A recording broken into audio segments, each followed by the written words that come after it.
Let's just work on those pieces without throws or anything. Just work on the pieces, on unbalancing. Okay?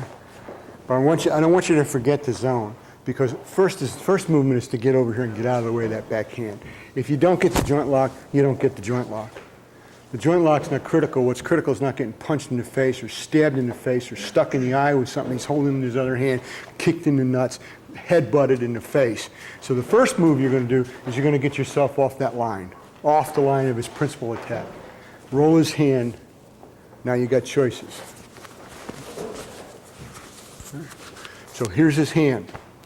What can I do? I'm rolling it to the outside. I can roll it to the outside and come underneath it and grab his thumb from the other side and twist.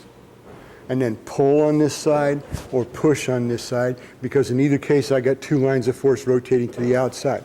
So I can go underneath his hand and grab his thumb. And what do I do with the other hand besides hit him or draw a pistol?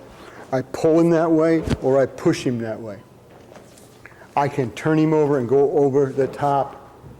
So I'm coming from the top side and twisting. And now I can reinforce on the back side by pushing, or I can come on this side and pull.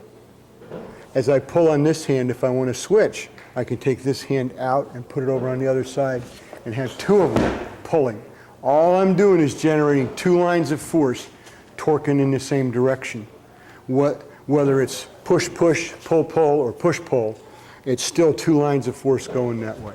And it's on his arm. I'm affecting his elbow joint. So I could twist here and pull on the elbow. If I pull the elbow in while I twist on this, I get the same motion. If I stand on the other side of the lock, and push in on his elbow, I still get the same motion, the same fall. I've still got two lines of force twisting him behind himself. So there's lots of choices. When I first learned this, Grandmaster Hume taught it, we went to the bone here, like a wrench on the bone, and then we grabbed the back of the hand and did it like that. I've seen people do it where they go to the forearm and grab the pressure point in the forearm and twist, because it tends to put the elbow in, and then grab the back of the hand like this and turn. They're all just first cousins. They're all cousins. They all have the same bloodlines. They all have the same bloodlines. And if I put my hand in his face and push him back, generating one line of force twisting his wrist this way to the outside, and a second line of force pushing his head in the same direction. Or if I pull, it's still another line of force in the same direction. So those are just two lines of force. If I come in and wrap my hand around him, it's still two lines of force going that way, going that way.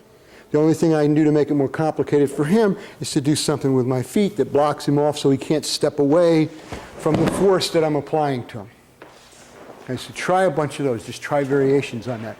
But understand the concept. If I've got you twisted, if I've got you, just stand up straight. Turn a little. That's good. If this shoulder goes like this,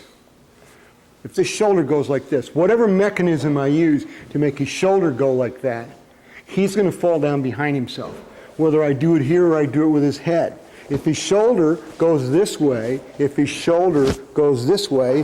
going to fall down behind himself towards the outside corner. So all of these locks are all cousins of each other because they all make him fall down the same way. Okay, try them.